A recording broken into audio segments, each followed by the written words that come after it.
പാലക്കാട് തൃത്താലയിൽ വധശ്രമ കേസിലെ പ്രതിയെ വീടിന്റെ മച്ചിൽ നിന്ന് പോലീസ് പിടികൂടി. കപ്പൂർ കാഞ്ഞിരത്താണി സ്വദേശി സുൽത്താൻ റാഫിയാണ് തൃത്താല പോലീസിന്റെ പിടിയിലായത്. ഞാങ്ങാട്ടിരിയിൽ വെച്ച് യുവാക്കളെ മർദ്ദിച്ച കേസിലാണ് ഇയാളെ പോലീസ് പിടികൂടിയത്.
ഗോകുൽ വിവരങ്ങളുമായി ചേർന്ന്. Gokul, good morning.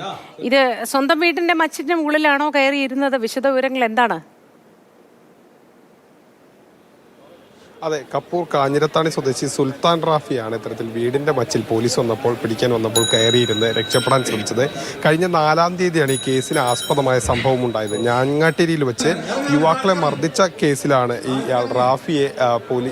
റാഫിക്കെതിരെ പോലീസ് കേസെടുത്ത്. അന്നു മുതൽ ഇയാൾ ഒളിവിലാണ്. പക്ഷേ പിന്നീട് പോലീസ് കുറെ അന്വേഷിച്ചു, ഫോൺ ലൊക്കേഷനൊക്കെ നോക്കി, അങ്ങനെ പലപ്പോഴും വീട്ടിലെത്തി അപ്പോഴൊന്നും കണ്ടെത്താൻ കഴിഞ്ഞില്ല. പിന്നീടാണ് ഈ മച്ചിന്റെ മുകളിൽ ഇയാൾ ഇരിക്കുന്നുണ്ടെന്നുള്ള വിവരം പോലീസിന് ലഭിക്കുന്നതും തൃത്താല പോലീസ് ആ വീട്ടിലേക്ക് എത്തുന്നതും പരിശോധിക്കുന്നു. അപ്പോൾ ഈ മച്ചിന്റെ മുകളിൽ ഇയാൾ ഒളിച്ചിരിക്കുകയായിരുന്നു. പിന്നീട് പോലീസ് പറഞ്ഞ് ഇയാളെ പുറത്തേക്ക് ഇറക്കി. ആ വീഡിയോയിലൊക്കെ പറയുന്നുണ്ട് ജാമ്യം കിട്ടാവുന്ന കേസല്ല, പിന്നെ എന്തിനാ ഇങ്ങനെ ഒളിച്ചിരിക്കുന്നത് എന്നൊക്കെ ചോദിക്കുന്നുണ്ട്. അടിപിടി കേസാണ്. ആ കേസുമായി ബന്ധപ്പെട്ടാണ് ഇയാളുള്ളത്. വധശ്രമം അടക്കമുള്ള വകുപ്പുകൾ ചുമത്തിയിട്ടുണ്ട്. ഏതായാലും നിലവിൽ ഇപ്പോൾ തൃത്താല പോലീസിന്റെ കസ്റ്റഡിയിലാണ് ഇയാളുള്ളത്. ഇന്നലെ രാത്രിയാണ് ഇയാളെ വീടിന്റെ മച്ചിന്റെ മുകളിൽ നിന്ന് പിടികൂടിയത്. ശരി ഗോകുൽ.